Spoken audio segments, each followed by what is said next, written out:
सम्पूर्ण अध्ययनरत विद्यार्थी साथीहरूलाई स्वागत छ युट्युब च्यानल हेल्प फर स्टुडेन्टमा। योभन्दा अगाडिको भिडियोमा हामीहरूले बिबिएस थर्ड इयर अन्तर्गत रहेको subject fundamental of taxation and अडिटिङभित्र रहेको च्याप्टर इन्कम फ्रम इन्भेस्टमेन्टको बेसिक कन्सेप्टहरूको बारेमा छलफल गरेका थियौँ। आज हामीहरू एकपल्ट फेरि यही बिबिएस थर्ड इयर अन्तर्गत रहेको subject fundamental of taxation and अडिटिङभित्र रहेको च्याप्टर इन्कम फ्रम इन्भेस्टमेन्टबाट फाइनल एक्जाममा सोधिएको प्रब्लमहरूलाई सल्भ गर्न गइरहेका छौँ। कृपया यति बेर च्यानललाई सब्सक्राइब गर्नुभएको छैन भने सब्सक्राइब गरिदिनुहोस् र बेल आइकनलाई पनि दबाइदिनुहोस् ताकि हामीहरूले अपलोड गर्ने पाठ्यक्रमसँग सम्बन्धित नयाँ भिडियोहरू तपाईहरूले तुरुन्त प्राप्त गर्न सक्नुहोस्। साथै यो भिडियोलाई सम्पूर्ण थर्ड इयरमा अध्ययन गर्ने साथीहरू समक्ष सेयर पनि गरिदिनुहोस् ताकि उहाँहरूलाई पनि इन्कम फ्रम इन्भेस्टमेन्ट यानि कि लगानीको आयसित रिलेटेड फाइनल एक्जाममा सोधिएका प्रब्लमहरूलाई समाधान गर्नमा समस्या भएमा समाधानमा सहयोग मिलोस्। आज हामीहरू सबैभन्दा पहिले अगाडिको अलिकति कुरालाई रिभिजन गर्नेछौँ, जसमा हामीले अगाडिको भिडियो यानि कि इन्कम फ्रम इन्भेस्टमेन्टको पार्ट 1 भिडियोमा के डिस्कस गरेका थियौँ भने हामीहरूको इन्कम फ्रम इन्भेस्टमेन्टमा प्रायः जाने आइटमहरूमा 5 वटा आइटम हामीलाई दिएको हुन्छ, जस अन्तर्गत सबैभन्दा सुरुमा नेचुरल रिसोर्सेस पेमेन्ट रिसिभ पर्छ। Natural resources RESOURCES resources payment PAYMENT payment रिसिभ्डहरू पर्छ, RECEIVD रिसिभ्डहरू पर्छ। अर्को हामीहरूको 2 नम्बरमा gain on sales of listed अथवा नट लिस्टेड सेयरहरूको नाफाहरू अथवा नोक्सानहरूको विवरण हामीहरू इन्भेस्टेबल इन्कम अन्तर्गत एडजस्ट गरेर राख्छौँ भनेका थियौँ अगाडिको भिडियोमा पनि। Gain on sales of listed LISTED listed अथवा नट लिस्टेड सेयर यो 2टा पोइन्ट थियो हामीहरूको। अर्को 3 नम्बरमा थियो interest received RECEIVD received from private PRIVAT private money MONEY money lending LENDING lending transaction TRANSACTION transaction. Interest receive from private money lending transaction भनेको व्यक्तिगत रूपमा हामीले कसैलाई ऋण लगानी गरेका छौँ र त्योबाट ब्याज हामीले प्राप्त गऱ्यौँ भने त्यो हामीहरूको इन्भेस्टेबल इन्कम अन्तर्गत हुन्छ भनेर हामीले अगाडिको भिडियोमा यो पनि डिस्कस गरिसकेका थियौँ। अर्को 4 नम्बरमा हामीहरूको gain on sales of non business business chargeable assets अथवा नन बिजनेस एसिड्सहरूको कुरा हामीहरूको gain on sales of non business तो के रे नन बिजनेस भनेको छ भनेदेखि हामीहरूको यस्तो प्रकारको नाफा चाहिँ हामीहरूको इन्भेस्टेबल इन्कममा पर्छ भनेका थियौँ। अर्को 5 नम्बरमा rent receive from any assets भनेर rent received RECEIVD received from from any fix assets FIXED fixed assets भनेर हामीले कसैलाई यदि हामीहरूको फिक्स एसिड्सहरू स्थिर सम्पत्तिहरू भाडामा चलाउन दिएका छौँ र त्योबाट प्राप्त भएको भाडा छ भने हामीहरूको इन्भेस्टेबल इन्कम अन्तर्गत पर्छ भनेका थियौँ।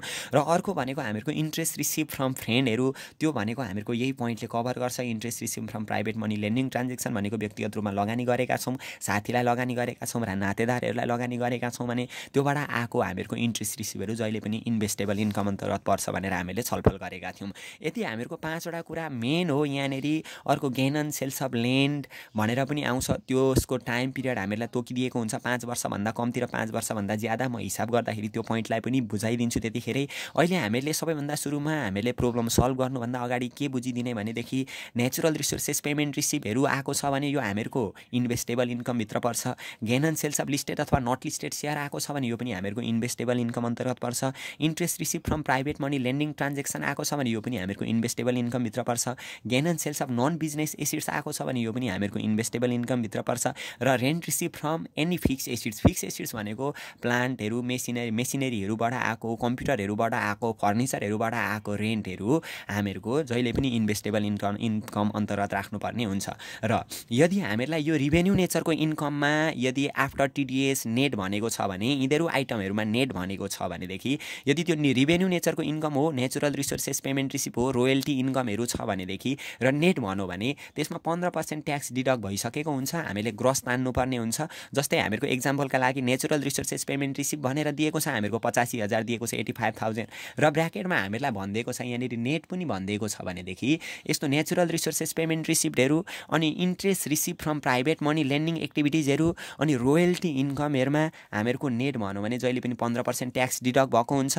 यहाँ दिएको जति मानिलिउँ 85,000 नेट भनेर दियो भने 85,000 डिभाइड बाई जम्मा 100% हो 100%मा 15% ट्याक्स डिडक्ट हुँदा हामीलाई दिएको एमाउन्ट 85% हुन्छ यसलाई 85 ले डिभाइड गरेर फेरि इन्टु हामीले 100%मा कन्भर्ट गरेर ग्रस तान्नुपर्ने हुन्छ यो भनेको रिभेन्यू नेचरको इन्कमहरुमा त्यस्तो हुन्छ अनि अर्को interest receive from private money lending एक्टिभिटिजमा पनि नेट भनौँ भने यसमा पनि 15% ट्याक्स डिडक्ट भएको हुन्छ त्यसलाई 15% ग्रस तानेर डिभाइड बाई 85 इन्टु 100 गरेर हामीले लेख्नुपर्ने हुन्छ यसका अतिरिक्त हामीलाई gain on sales of listed अथवा नट लिस्टेड सेयरमा गेन अन सेल्स अफ सेयरमा ध्यान दिउँ यो अगाडि पनि हामीले डिस्कस गरेका थियौँ गेन अन सेल्स अफ सेयरमा नेट भनौँ भने के गर्ने त गेन अन सेल्स अफ सेयरमा नेट भनौँ भने मानिलिउँ दिएको छ हामीलाई 90,000 र ब्र्याकेटमा भनिदियो नेट भनिदियो यदि त्यो लिस्टेड हो कि नट लिस्टेड सेयर हो हामीले छुट्याउनु पर्ने हुन्छ यदि क्वेसनले भनिदिएकै हुन्छ तोकेरै भनिदिएको हुन्छ लिस्टेड हो कि नट लिस्टेड हो यदि लिस्टेड सेयर हो भने यहाँ ध्यान दिउँ है लिस्टेड सेयर र not listed LISTD listed share तोकिदिएको हुन्छ यदि हामीहरू इन्डिभिजुअलको हिसाब गर्दै हुन्छौँ अर्को हामीहरूको कम्पनीको हिसाब गर्दै हुन्छौँ इन्डिभिजुअलको हिसाब गर्दाखेरि हामीहरूको लिस्टेड सेयर भनौँ भने यसमा 7.5% ट्याक्स काटिएको हुन्छ नट लिस्टेड भनौँ भने 10% काटिएको हुन्छ कम्पनी हो भने लिस्टेड भनौँ भने 10% र नट लिस्टेड भन्यो भने 15% ट्याक्स काटिएको हुन्छ यदि हामीलाई क्वेसनमा दिन चाहिँ दियो एकछिनमा म फेरि यो पोइन्टमा आउँछु लिस्टेड र नट लिस्टेडको मैले अगाडिको भिडियो यानि कि इन्कम फ्रम बिजनेसको पार्ट 1 भिडियोमा पनि यसको बारेमा छलफल गरेका थियौं यदि हामीलाई क्वेसनमा दिएको छ gain on sales of listed share भनिदियो gain on sales of listed share भनिदियो र यो हामीहरू व्यक्तिको हिसाब गर्दै छौं र क्वेसनमा नेट भनेको छ भने त्यो ट्याक्स काटिसकेको हुन्छ यसलाई ग्रस तान्नका लागि 90,000 डिवाइडेड बाइ जम्मा 100% यदि व्यक्तिको हिसाब गर्दै छौं र लिस्टेड सेयर भनौं भने 7.5% कर काटिएको हुन्छ गर्दाखेरि हामीहरूको 92.5% आउँछ यसलाई 92.5 ले डिवाइड गर्नुपर्छ इन्टु 100 मा हामीले कन्भर्ट गर्नुपर्ने हुन्छ ल यो लिस्टेड र नट लिस्टेड सेयरमा मानिलिउँ यदि हामीलाई gain on sales of not listed share भनौं नट लिस्टेड सेयर भनेर 90,000 दिएको छ नेट पनि भनेको छ ट्याक्स काटिसकेको भनेको छ नट लिस्टेड हो र व्यक्तिको हिसाब गर्दै छौं भने 10% ट्याक्स डिडक्ट भएको हुन्छ 100% मा 10% घटाउँदाखेरि 90% हो यसलाई 90% ले भाग गर्ने इन्टु हामीले 100 मा कन्भर्ट गर्नुपर्ने हुन्छ यसरी नै कम्पनीको हिसाब गर्दा पनि हामीले यसरी नै गर्न सक्छौं यही रुललाई फलो गर्न सक्छौं यो शेयरको कुरा भयो हामीले दुईटा कुरा बुझ्यौं है यहाँबाट एउटा रिभेन्यू नेचरको इन्कममा नेट भनौं भने रिभेन्यू नेचर भनेको आयगत प्रकृतिको इन्कमहरु नेचुरल रिसोर्सेस पेमेन्ट रिसिप्टहरु अर्को भनेको interest receive from private money lending एक्टिभिटिजहरु रोयल्टी इन्कमहरुमा नेट भनेको खण्डमा त्यस्तोमा नेट भनेको खण्डमा 15% ट्याक्स डिडक्ट भएको हुन्छ गर्ने तरिका अघि हामीले गर्यौं एकछिनमा क्वेशनबाट पनि हामीहरु सल्भ गर्छौं र अर्को शेयरको कुरामा नेट भनौं भने त्यसलाई पनि एडजस्ट गर्ने कुरा हामीले सिक्यौं अर्को छ हामीहरुको यदि रेन्ट रिसिभ फ्रम एनी एसिड्सहरुबाट प्राप्त भएको रेन्टमा मानिलिउँ फर्निचरहरुबाट रेन्ट रिसिभ भएको छ ल फर्निचरबाट रेन्ट रिसिभ भनौं फर्निचरबाट रेन्ट रिसिभ भनेको छ 90,000 यति रिसिभ भयो 90,000 ब्र्याकेटमा भनिदियो नेट भनिदियो हो यो एसिड्सहरुबाट आम्दानी हुँदा यदि नेट भनेको छ भने यसमा 10% ट्याक्स काटिएको हुन्छ यसलाई ग्रस बनाउनका लागि 90,000 डिवाइड बाइ 90 इन्टु 100 गर्नुपर्छ किनभने 100% हो 100% मा ट्याक्स 10% ट्याक्स डिडक्ट हुँदाखेरि बाँकी 90% चाहिँ नेट ट्याक्स काटियो रि 90% हो 90% आएको हुन्छ नि त ट्याक्स काटिसकेपछि त 10% ट्याक्समा गएको हुन्छ त्यही भएर दिएको एमाउन्ट भनेको 90% हो यसलाई 90% ले भाग गर्दा 1% आउँछ इन्टु 100 ले गुणा गरेर फेरि गर्नुपर्ने हुन्छ ल यसमा कन्फ्युजन नहुने यदि क्वेशनमा हामीलाई रेन्ट रिसिभ फ्रम मेसिनरी अनि rent receive from furniture rent receive from computer rent receive from vehicle यस्तो कुरा दिएको छ र क्वेशनमा नेट भनिदियो भने त्यसमा जहिले पनि 10% ट्याक्स डिडक्ट भएको हुन्छ यसलाई ग्रस तान्नका लागि 90 ले डिवाइड गर्नुपर्ने हुन्छ अनि इन्टु 100 हामीहरुको छँदैछ तर नेचुरल रिसोर्सेस पेमेन्ट रिसिप्टहरु अनि interest receive from private money lending एक्टिभिटिजहरु अनि रोयल्टी रिसिप्टहरुमा हामीहरुको नेट भनेको छ भने त्यस्तो अवस्थामा चाहिँ 15% ट्याक्स काटिएको हुन्छ डिवाइड बाइ 85 इन्टु 100 गरेर हामीले गर्नुपर्ने हुन्छ यो बेसिक कन्सेप्ट भयो र फाइनल विथहोल्डिङहरुको कुरा पनि हामीले अगाडिको भिडियोमा डिस्कस गरिसकेका छौं इन्कम फ्रम इम्प्लोइमेन्टमा पनि इन्कम फ्रम बिजनेसमा पनि त्यहाँको फाइनल विथहोल्डिङ इन्कम यहाँ पनि हामीहरुको फाइनल विथहोल्डिङ इन्कम हुन्छ र एक्स्ट्रा पोइन्ट के छ भने डिभिडेन्ड फ्रम रेसिडेन्ट कम्पनी हामीहरुको फाइनल विथहोल्डिङ इन्कम थियो र dividend from non resident company हामीलाई क्वेशनमा दियो भने मानिलिउँ डिभिडेन्ड फ्रम इन्डियन कम्पनी भनौं डिभिडेन्ड फ्रम इन्डिया भनौं डिभिडेन्ड फ्रम अमेरिका भनौं यस्तो नेपालदेखि बाहिरको कन्ट्रीबाट आएको डिभिडेन्ड चाहिँ हामीले इन्भेस्टेबल इन्कम अन्तर्गत राख्नुपर्ने हुन्छ आज हामीहरु एउटा सर्ट क्वेशन डिस्कस गर्दै छौं जसमा हामीलाई सोधेको छ 2076 सालको क्वेशनमालाई सोधेको छ अगाडिको कमेन्टहरुमा पनि यो क्वेशनलाई सल्भ गर्नु भनेर भनिएको थियो आज हामीहरु यो प्रब्लमलाई पहिले सल्भ गर्दै छौं यसमा केही कन्फ्युज भयो भने किन यस्तो भयो कसरी यस्तो भयो हामीले यहाँ भेट्दा त अर्को ठाउँमा त यसरी गरेको छ भन्ने त्यस्तो केही कन्फ्युज लाग्छ भने फेरि कमेन्ट गर्दा पनि हुन्छ कमेन्ट पछाडी हामीहरु त्यसमा फेरि डिस्कस गर्ने छौं सबैभन्दा पहिले हामीहरू 2076 सालमा आएको क्वेसन नम्बर 8 लाई सल्भ गर्नेछौँ ल। यहाँ भनेको पनि अब यो सिम्पल तरिकाले बुझ्दा हुन्छ। हामीहरू 2076 नम्बरको प्रब्लमलाई 76 सालमा आएको प्रब्लमलाई सल्भ गर्दैछौँ। यसमा केही प्रब्लम भयो, यो हिसाब गर्दाखेरि केही मिस्टेक देखियो अथवा बुझिएन, कन्फ्युज भयो भने फेरि कमेन्ट गर्दा हुन्छ, हामीहरू यसमा छलफल गर्नेछौँ है। जस्तै यो सर्ट एन्सर क्वेसनमा हामीलाई भनेको छ mister Subhash an investor has submitted the following income and expenditure for the previous income year भनेको छ। प्रिभियस इन्कम इयरको आधारमा हामीले गर्नुपर्ने छ। यो इन्कम इयरमा अब हामीहरूलाई अर्को डाउट पोइन्ट के हुन्छ एक्जाममा भनेदेखि प्रिभियस इन्कम इयर भनौँ भने प्रिभियस हामीले लेख्ने, अथवा केही भनेन भने हामीले इन्कम इयर कतिलाई मान्ने त। हामीले पढ्दाखेरि अस्तिको इन्कम इयर भनेको त 2075-76 थियो, 2075-076 थियो। अब एक्जाम दिँदा त स्थगित भएको कारणले गर्दा 2076-77 मा पुगेको छ भने कुनलाई आधार मान्ने भन्ने कुरामा डाउट हुनसक्छ। अबको एक्जाम इयरमा तिमीहरूले प्रिभियस इन्कम इयरको साटोमा फर्दर इन्कम इयर 2076-77 लेखेर गर्नुपर्ने हुन्छ। र ट्याक्स रेटहरू पनि मैले तिमीहरूलाई अगाडिको एउटा भिडियोमा भनेको छ, ट्याक्स रेटहरू पनि हामीले त्यही अनुसार एप्लाई गर्नुपर्ने हुन्छ है। त्यसमा कन्फ्युज नहुने कहिले पनि। अब हामीहरू फर्स्टमा यो प्रब्लमलाई सल्भ गर्दैछौँ। के भनेको छ भने प्रिभियस इयर दिएको छ। सबैभन्दा सुरुमा हामीहरूको इन्भेस्टेबल इन्कम अथवा इन्भेस्टमेन्टमा जाने इन्कमहरुमा 5 वटा कुराहरूलाई मेन सम्झिराख्ने ल। त्यही 5 वटा इन्कमहरु प्राय हामीलाई एक्जाममा सोधिरहेको हुन्छ, जसमा हामीले अघि डिस्कस गरेका थियौं नि। के डिस्कस गरेका थियौं? नेचुरल रिसोर्सेस पेमेन्ट रिसिप्ट आयो भने यो इन्भेस्टेबल इन्कम हो। Gain on sales of listed अथवा नट लिस्टेड शेयर आयो भने यो पनि इन्भेस्टेबल इन्कम हो। Interest receipt from private money, lending activities आयो, व्यक्तिगत रूपमा ऋण लगानी गरेको छ र त्योबाट प्राप्त भएको इन्ट्रेस्ट छ, ब्याज छ भने त्यो पनि इन्भेस्टेबल इन्कम भयो। Gain on sales of non business chargeable assets भनेको बिजनेस एसिड्सदेखि बाहेकको एसिड्सहरू छ र त्योबाट नाफा भएको छ भने यो पनि यहाँनिर जाने रहेछ। Rent receipt from any acids, rent चाहिँ एसिड्सहरूबाट रिसिभ भएको रेन्ट छ भनेदेखि त्यो नेट भन्दा पनि जान्छ। नेट भनौँ भने त्यसलाई ग्रस बनाएर लेख्नुपर्ने हुन्छ। 10% ट्याक्सको कुरा अघि हामीले गऱ्यौँ र ग्रस डाइरेक्ट केही भनेको छैन भने जति एमाउन्ट दिएको छ त्यही अनुसार हामीले गर्नुपर्ने हुन्छ ल। यसमा कन्फ्युज नहुनु। र यदि कन्फ्युज छौ भने के पोइन्टमा कन्फ्युज छौ त्यो कमेन्ट गर्दा पनि हुन्छ। जस्तै हामीहरू अहिले यहाँनिर गयौँ, सुभाषले इन्भेस्टमेन्ट गरेको रहेछ। अब यसको इन्भेस्टमेन्ट हेर्दाखेरि हामीले के गर्छौँ त भनेदेखि इन्भेस्टमेन्टबाट यसले के कमायो त प्रिभियस इन्कम इयरमा। प्रिभियस इन्कम इयरको ठाउँमा हामीले 2076-77 भनेर लेख्दा पनि हुन्छ, इन्कम इयर 2076-77 भनेर। अब यसको एडमिजेबल इन्कम इन्क्लुजनमा के गयो त भन्दाखेरि सुरुमा natural resources payment receive. Natural resources भनेको प्राकृतिक सम्पदाहरूबाट आएको रिसिभ रहेछ, पेमेन्ट रिसिभ। यो रेभेन्यू नेचरको इन्कम हो। यसमा नेट भनौँ भने अघि हामीले भनेको थियो नेचुरल रिसोर्सेस पेमेन्ट रिसिभहरू, interest receive from private money, lending एक्टिभिटिजहरू, रोयल्टी रिसिभहरूमा नेट भनेको छ भने ग्रस बनाउनु पर्ने हुन्छ। त्यही भएर नेचुरल रिसोर्सेस पेमेन्ट रिसिभमा नेट भनेको छ। नेट भनौँ भने यस्तो रेभेन्यू नेचरको इन्कमहरूमा 15% ट्याक्स काटिएको हुन्छ। 15% ट्याक्स यानि कि सुरुमा 100% हुन्छ। 100%मा 15% ट्याक्स डिडक्ट गर्दा त्यहाँ दिएको एमाउन्ट 85% हो। त्यहाँ दिएको एमाउन्टलाई 85 ले डिभाइड गर्ने, 85 ले डिभाइड गर्ने बित्तिकै 1% आउँछ इन्टु 100 भनेको ग्रस बनाउँदा हामीहरूको 5,50,000 आउने रहेछ। यसरी हामीहरू सल्भ गर्न सक्छौँ।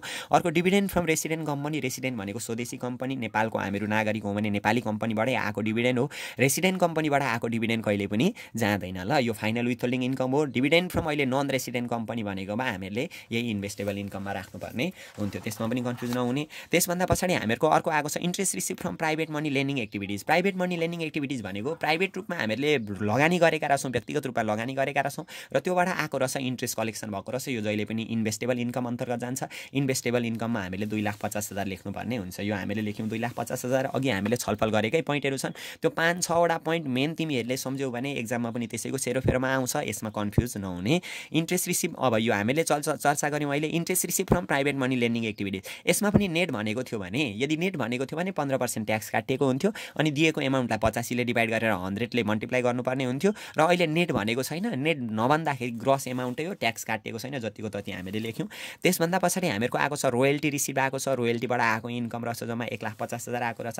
1,50,000 को 1,50,000 हामीले लेख्न सकिहाल्यौँ। 1,50,000 जतिको तति। यसमा पनि नेट भनेको थियो भने 15% ट्याक्स काटिएको हुन्थ्यो। त्यही अनुसार हामीले क्यालकुलेट गर्नुपर्ने हुन्थ्यो। अर्को दिएको छ, अब यो पोइन्टमा तिमीहरू कन्फ्युज हुँदैछौ अगाडि नैदेखि।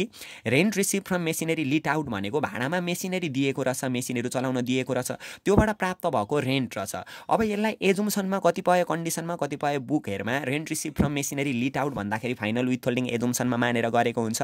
तर जेनरली कन्डिसनमा हामीले यहाँदेखि पछाडिका प्रब्लमहरूमा पनि रेन्ट रिसिभ फ्रम मेसिनरी लिट आउट भनेको भाडामा दिएको मेसिनबाट प्राप्त भएको रेन्ट छ भने अथवा एसिड्सहरूबाट नि तिमीहरूले एउटा कुरा के कन्फ्युज नहुने भनेदेखि एसिड्सहरूबाट प्राप्त भएको रेन्ट छ भने र नेट भनौँ भने पनि त्यसलाई ग्रस हामीले बनाउनै पर्ने हुन्छ ल, ग्रस तानेर लेख्नुपर्ने हुन्छ। एसिड्सहरूबाट प्राप्त भएको रेन्ट कतिपय बुकहरूमा यसलाई फाइनल विथहोल्डिङ इन्कम माने तापनि एजुममा फाइनल विथहोल्डिङ इन्कम माने तापनि रेन्ट यो मेसिनरीहरू फिक्स एसिड्सहरू भाडामा दिएको छ र त्योबाट प्राप्त भएको भाडा छ भनेदेखि नि त्यो जहिले पनि ग्रस बनाएर लेख्नुपर्ने हुन्छ ल, यसलाई ग्रस तानिदिनु। त्यही भएर हामीले लेख्यौँ यहाँनिर रेन्ट फ्रम मेसिनरी लिट आउट दिएको छ 90,000। अघि मैले के भनेको थिएँ भने मेसिनरीहरूबाट आएको रेन्ट, फर्निचरहरूबाट आएको रेन्ट, भेहिकलहरूबाट आएको रेन्ट हो, यस्तो फिक्स एसिड्सबाट आएको रेन्ट, कम्प्युटरहरू जति पनि आइटमहरू छन् नि फिक्स एसिड्सहरू हो, योबाट आएको रेन्टमा नेट भनौँ भने 10% ट्याक्स डिडक्ट भएको हुन्छ क्या। जम्मा 100% हो नि, 100%मा 10% ट्याक्स डिडक्ट हुँदा बाँकी कति पर्सेन्ट हुन्छ, 90% चाहिँ हामीहरूको आएको हुन्छ। त्यही भएर यो 90,000 हामीलाई नेट भनौँ, त्यो 90,000 भनेको 90% आएको छ किनभने नेट भनेको छ। 90,000लाई 90ले भाग गर्ने 1% आउँछ, इन्टु 100ले गुणा गर्दा 1 लाख रुपियाँ आउँछ। यसरी गरिदिनु ल। लिटिङ मेसिनरी भन्नुहोस्, लिट मेसिनरी भन्नुहोस्, लिट आउट भन्नुहोस्, यो जे भन्दा पनि हामीहरूले नि यसलाई फाइनल विथहोल्डिङ इन्कम नमानिदिने ल, यसलाई हामीले ग्रस तानेर लेख्नुपर्ने हुन्छ ल। अर्को छ यसमा कन्फ्युज नहुने, अर्को छ house rent receive 1,35,000 after TDS भनेको छ। यो इन्भेस्टेबल इन्कममा के हुन्छ भने हाउस रेन्ट रिसिभ यदि आफ्टर टिडिएस ट्याक्स काटिएको छैन भनेदेखि त्यसलाई हामीले एजुम्सनमा यो ट्याक्स नकाटिँदा इन्भेस्टेबल इन्कम मानेर हाउस रेन्ट रिसिभ लेख्नुपर्ने हुन्छ। तर ट्याक्स काटिएको छ हाउस रेन्टमा भनेदेखि नि हाउस रेन्ट भनेको घर भाडामा चाहिँ नेट भनौँ आफ्टर टिडिएस भनौँ भने यो फाइनल विथहोल्डिङ इन्कम हुन्छ ल, यो इन्भेस्टेबल इन्कममा। त्यही भएर हाउस रेन्ट रिसिभ भनेको फाइनल विथहोल्डिङ इन्कम भयो, यो गएन नेट भनेको कारणले गर्दा। यदि हाउस रेन्ट रिसिभमा अहिले नेट भनेको थिएन भने हामीले एजुम्सनमा त्यसलाई ग्रस भनेर इन्कममा देखाएर गर्नुपर्ने हुन्थ्यो ल। इन्कममा देखाएर गर्दाखेरि राम्रो, यदि हाउस रेन्ट रिसिभमा नेट भनेन भने चाहिँ।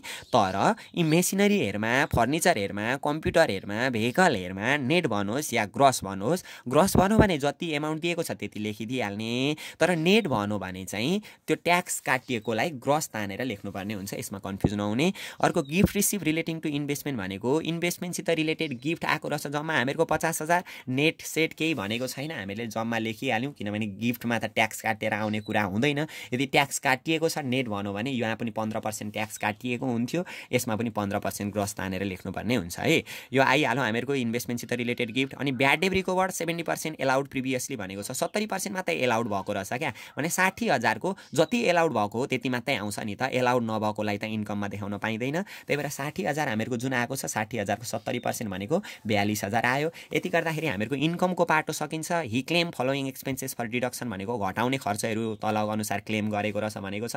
एकछिनमा एक्सपेन्सेसमा हेर्छौँ जम्मा 11,42,000 हामीहरूको इन्कम आएको रहेछ, यसमा कन्फ्युज नहुने है।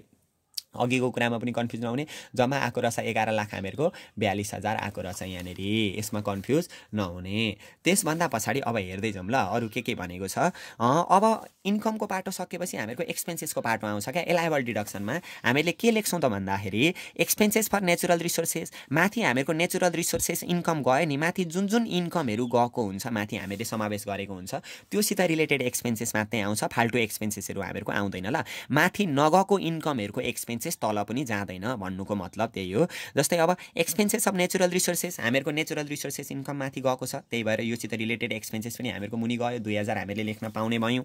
अनि त्यहाँभन्दा पछाडि रोयल्टी कलेक्सन चार्ज भनेको छ, रोयल्टी कलेक्सन चार्ज हामीहरूको रोयल्टी रिसिभ माथि गएको छ, त्यही भएर त्योसित रिलेटेड चार्ज पनि हामीहरूको तल गयो। अनि डिभिडेन्ड कलेक्सन चार्ज, रोयल्टी हामीले यहाँनिर लेख्यौँ है। डिभिडेन्ड कलेक्सन चार्ज जुन हामीले कुरा गरेका छौँ नि, डिभिडेन्ड कलेक्सन चार्ज यहाँ हेरौँ त, डिभिडेन्ड इन्कम हामीले देखाएका छैनौँ नि अघि। यो डिभिडेन्ड इन्कम भनेको रेसिडेन्ट कम्पनीबाट आएको डिभिडेन्ड हो, रेसिडेन्ट कम्पनीबाट आएको डिभिडेन्ड फाइनल विथहोल्डिङ इन्कम हुन्छ, त्यही भएर यो गएन। त्यही भएर योसित रिलेटेड एक्सपेन्सेस पनि जाँदैन क्या। जुन इन्कम माथि जाँदैन त्योसित रिलेटेड एक्सपेन्सेस पनि तल जाँदैन। अर्को डोनेसन टु ट्याक्स एक्जुम्ड अर्गनाइजेसन भनेको यो ट्याक्सेबल इन्कममा एकछिनमा हामीहरू गर्छौँ। पहिलो स्टेपमा डोनेसन पेड गरेको कुरा यहाँनिर आउँदैन। डोनेसन भनेको इन्कमबाट क्रिएट हुने हो, इन्कम छ भने मात्रै दिने हो, नाफा छ भने मात्रै, त्यही भएर अलिक तल्लो दोस्रो स्टेपमा आउँछ हामीहरूको। अनि एलाइबल डिप्रिसिएसन अन मेसिनरी भनेको छ, मेसिनरीको एलाइबल डिप्रिसिएसन रहेछ। फिक्स एसिड्सहरूमा त डिप्रिसिएसन चार्ज हुन्छ। त्यही भएर मेसिनरीको हामीहरूले इन्कममाथि लेखेका छौँ नि, रेन्ट रिसिभ फ्रम मेसिनरी लिट आउट भनेको छ। लिटिङ आउट अथवा लिट आउट भनेको भाडामा दिएकोबाट आएको रेन्टहरू भाडा आएको रहेछ भनेर चलाउन दिएको रहेछ, योबाट आएको माथि गएको छ इन्कम। त्यहीबाट यसको डिप्रिसिएसन पनि हामीले लेख्यौँ, 15,000 डिप्रिसिएसन पनि हामीले यहाँनिर चार्ज गऱ्यौँ। अनि यति गर्दा हामीहरूको टोटल एलाबल डिडक्सन जम्मा खर्चहरू आयो, जम्मा 18,500 आयो। जम्मा 11,42,000 छ, 18,500 खर्च आउँदाखेरि 11,23,500 रुपियाँ हामीहरूको इन्कम रहेछ। योभन्दा पछाडि हामीहरू ट्याक्सेबल इन्कम गर्छौँ। अब सुभाषको ट्याक्सेबल इन्कम गर्छौँ। ट्याक्सेबल इन्कममा हामीले 3वटा सेक्टरबाट आएको इन्कम हेरिन्छ जेनरली भनेर अगाडिकै भिडियोदेखि पनि चर्चा गरिरहेका छौँ। इन्कम फ्रम इम्प्लोइमेन्टदेखि नै चर्चा गरिराखेका छौँ, जसमा एसेसेबल इन्कम फ्रम इन्भेस्टमेन्ट, अहिले इन्भेस्टमेन्टकै इन्कम गर्दैछौँ आयो हामीहरूको यो। अनि एसेसेबल इन्कम फ्रम प्रोफेसन अथवा बिजनेस अथवा इम्प्लोइमेन्टबाट अहिले केही दिएको छैन, लगानी मात्रै गरेको रहेछ। यति गर्दा टोटल एसेसेबल इन्कम हामीहरूको आयो 11,23,500। अनि यति पछाडि हामीहरूको एलायबल रिडक्सन गर्छौँ। एलायबल रिडक्सनमा रिटायरमेन्ट फन्ड कन्ट्रिब्युसन र डोनेसन। रिटायरमेन्ट फन्ड अहिले कन्ट्रिब्युसन हुँदैन, किनभने इम्प्लोइमेन्ट हो भने अनि रिटायरमेन्ट फन्डमा पैसा जम्मा गरेको छ भने मात्रै आउँछ त्यो, नत्र भने आउँदैन। अहिले त्यो इम्प्लोइमेन्टको कुरा गरेकै छैन, रिटायरमेन्ट फन्डको कुरा गरेकै छैन, आएन। त्यसभन्दा पछाडि डोनेसनको कुरा आउँछ। डोनेसन के भनेको छ भने डोनेसन टु ट्याक्स एक्जुम्ड अर्गनाइजेसन भनेको ट्याक्स एक्जुम्ड ट्याक्स छुट भएको अर्गनाइजेसनलाई डोनेसन दिएको रहेछ ल। फेरि ट्याक्स एक्जुम अर्गनाइजेसन भन्दा के बुझिन्छ हामीहरूले भनेदेखि ट्याक्स एक्जुम अर्गनाइजेसन रहेछ, ट्याक्स नलाग्ने रहेछ, त्यही भएर यो डोनेसन पनि जाँदैन भन्ने त्यो गलत अर्थ नलागोस् ल। हामीहरूको एउटा कम्पनी हो, हामीहरूको मानिलिउँ एबिसी कम्पनी हो होइन, एबिसी कम्पनी छ। XYZ कम्पनीले चाहिँ XYZ कम्पनीले चाहिँ ट्याक्स तिर्नु पर्दो रहेन रहेछ, ट्याक्स एक्जुम छुट भएको कम्पनी रहेछ यो हो। यसलाई चाहिँ हामीहरूले चाहिँ यसलाई दिएको डोनेसन रहेछ क्या, त्यही भएर यो जान्छ क्या। यो त्यो एङ्गलबाट नहेर्ने, हामीहरूले अघि भएको एङ्गलबाट नहेर्ने, यो चाहिँ ट्याक्स एक्जुम अर्गनाइजेसन रहेछ हो, यो अर्गनाइजेसनलाई दिएको डोनेसन रहेछ। डोनेसन त एलाउडै हुन्छ नि त, ट्याक्स एक्जुम अर्गनाइजेसनलाई दिएको डोनेसन त्यही 5% हो, 5% भनेर हामीले गर्नुपर्ने हुन्छ। एक्चुअल डोनेसन 5,000 हामीलाई दिएकै छ, म्याक्सिमम लिमिट यसको 1 लाख हो 5% हुँदाखेरि। अनि विच एभर इज लोवर भनेको कम्ती आयो 5,000, यही हामीले घटाएर 11,18,500 हामीहरूले यसरी क्यालकुलेट गर्न सक्छौँ। यो भयो यसको ट्याक्सेबल इन्कम। ट्याक्स लाइबिलिटी हामीलाई अहिले गर्नु भनेको छैन। ट्याक्स लाइबिलिटी भनेको अबको इन्कम इयरमा हामीहरूको 2076-77 हुन्छ, 2076-77 राखेर हामीले गर्नुपर्ने हुन्छ। यसमा पनि कन्फ्युज नहुने, धेरैजनाले यसलाई पनि सोधेका छन् अबको इन्कम इयरलाई कति मान्ने भनेर। एक्जाममा गर्दाखेरि यदि एक्जामले तोकेरै हामीहरूलाई भन्छ क्वेसन पेपरमै त्यसरी लेखेको छ 75-76लाई नै आधार मान्नु भनेर, भनेदेखि हामीहरू त्यही इन्कम इयरलाई आधार मान्छौँ र त्यही रेट प्रयोग गरेर गर्छौँ यदि क्वेसन नि त्यसरी आयो भनेदेखि।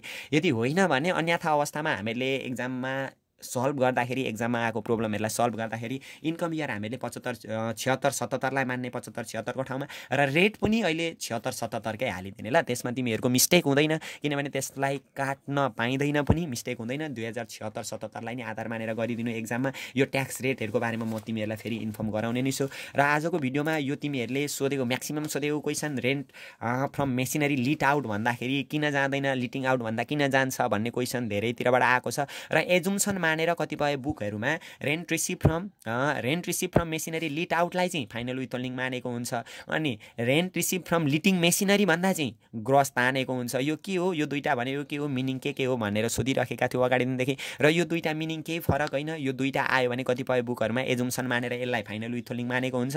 र तिमीहरूले एक्जाममा यस्तो खालको प्रब्लम आयो भने त्यसलाई फाइनल विथहोल्डिङ इन्कम नमानिदिने। र यो लिटिङ मेसिनरी भन्नुहोस्, लिट आउट भन्नुहोस्, त्योबाट आएको रेन्ट छ भने आफ्टर TDS भन्दा पनि त्यसलाई ग्रस तानेर लेख्ने, केही भनेको छैन भने जतिको तति लेखिदिने। र केही पोइन्टहरूमा कन्फ्युज भयो भने फेरि पनि तिमीहरूले कमेन्ट गर्न सक्छौ कमेन्ट बक्समा गएर। योभन्दा पछाडिको भिडियोहरू हामीहरू सल्भ गर्दै जानेछौँ र केही प्रब्लम भएको अवस्थामा हामीहरू छलफल गर्दै पनि जानेछौँ।